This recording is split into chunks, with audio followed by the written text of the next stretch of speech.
ভাই, আমাকে তো এখনই নিয়ে যাবেন, আমি আর 2 মিনিট পরিবারের সঙ্গে একটু কথা বলি। কথাগুলো বলতে বলতেই চোখ ভিজে উঠেছিল দীপু মনির। পুলিশ যখন নিয়ে যাচ্ছিল তখনও বারবার স্বামীর কবরের দিকে তাকিয়েছিলেন তিনি, অশ্রু ভেজা চোখে।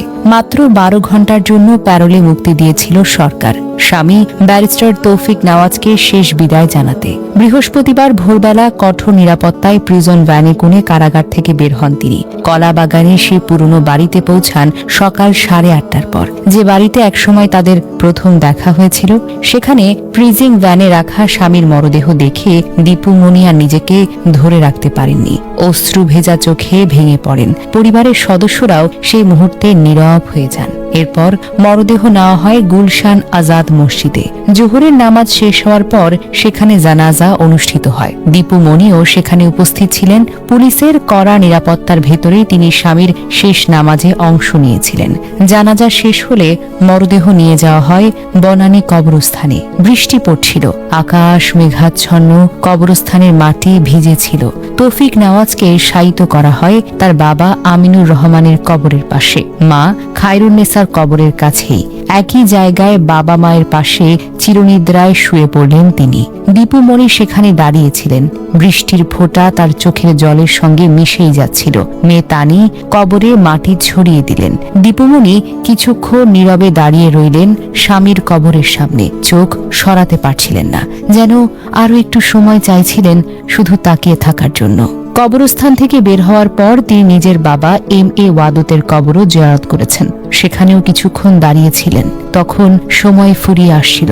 প্যারোলের শর্ত অনুযায়ী সন্ধ্যা 6টার মধ্যে মুন্সিগঞ্জ কারাগারে ফিরতে হবে। পুলিশ যখন তাকে নিয়ে যাওয়ার জন্য প্রস্তুত হয়, তখনও তিনি বারবার পেছন ফিরে স্বামীর কবরের দিকে তাকিয়েছিলেন, অশ্রু ভেজা চোখে। কণ্ঠ ভারী হয়ে গিয়েছিল।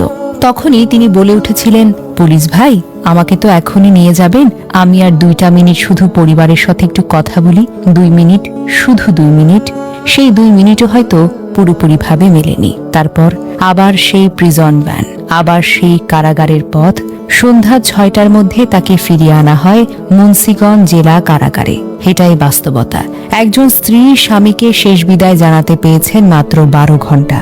লাশ দেখেছেন কলা বাগানের বাড়িতে, জানাজায় দাঁড়িয়েছেন, বৃষ্টির মধ্যে কবরস্থানে উপস্থিত থেকেছেন, কবরের মাটি পড়তে দেখেছেন, তারপর ফিরে গেছেন সেই দেয়ালের ভেতরে যেখান থেকে স্বামীর দীর্ঘ অসুস্থতার সময়ও তিনি আর পাশে থাকতে পারেননি। মানবিকতার এই ক্ষণিক সুযোগ আর নিয়মের কঠিন সীমারেখা, এই দুইয়ের মাঝে আটকে আছে সেই দিনের গল্প। হয়তো জীবনে অনেক রাজনৈতিক লড়াই দেখেছেন তিনি, অনেক কঠিন পরিস্থিতির মুখোমুখি হয়েছেন, কিন্তু স্বামীকে এভাবে এত অল্প সময়ে এত অসম্পূর্ণ এক বিদায়ের মধ্য দিয়ে বিদায় জানাতে হবে, এটা হয়তো কোনোদিন কল্পনাও করেননি। শেষ পর্যন্ত মানুষ যত বড় রাজনৈতিক পরিচয়েরই হোক না কেন, প্রিয় মানুষ হারানোর মুহূর্তে সে শুধু একজন মানুষই হয়ে যায়।